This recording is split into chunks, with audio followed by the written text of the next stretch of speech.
நண்பர்களுக்கு வணக்கம்.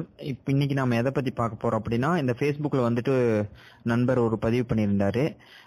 அசோலாவை என்னுடைய கோழிகள் சாப்பிடல அப்படின்னு சொல்லிட்டு. இப்போ வந்து பாத்தீங்கன்னா, இந்த அசோலாவை வந்துட்டு நீங்க கோழிகளுக்கு நீங்க உற்பத்தி பண்ணி உடனே வந்துட்டு கொடுத்தீங்க அப்படின்னா கண்டிப்பா சாப்பிடாது. ஏன் அப்படின்னு கேட்டீங்கன்னா, இப்ப நீங்க குஞ்சுல இருந்தே கொடுத்து பழக்கணும். இப்ப நீங்க ஒரு கோழி பண்ணி ஆரம்பிக்கிறீங்க அப்படின்னா அப்பவே வந்து பாத்தீங்கன்னா ஒரு அசோலா ஷெட் போட்டு அந்த அசோலா ஷெட்ல இருந்து வர்றதை கொஞ்சம் கொஞ்சமா கொடுக்கணும். இப்ப எங்களுடைய அசோலா வீடியோல பாத்தீங்க அப்படின்னா குஞ்சுகளுக்கு தான் ஃபர்ஸ்ட் கொடுப்பேன். நீங்க குஞ்சுகளுக்கு நீங்க ஃபர்ஸ்ட் கொடுக்குறப்ப பாத்தீங்க அப்படின்னா அடுத்தடுத்த வர்றப்ப வந்து பாத்தீங்கன்னா அது நல்ல அசோலா வந்து சாப்பிட்டு பழகிக்கும். இப்ப நீங்க திடீர்னு ஒரு பெரிய கோழிக்கு போட்டீங்க அப்படின்னா அதுக்கு தெரியாது. இப்ப நீங்க நார்மலா மத்த தீவனங்கள் வச்சுட்டு இருப்பீங்க, திடீர்னு வேற தீவனம் நீங்க போடுற பாத்தீங்கன்னா அதுக்கு நீங்க ஒரு தரமான தீவனம் வச்சாலும் கூட அது வந்து திங்காது.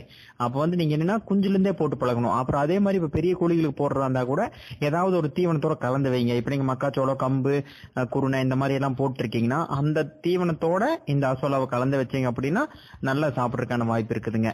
சரிங்களா? சோ அதனால வந்து நீங்க எப்ப அசோலா உற்பத்தி பண்ணாலும் குஞ்சுல இருந்தே கொடுக்க பாருங்க.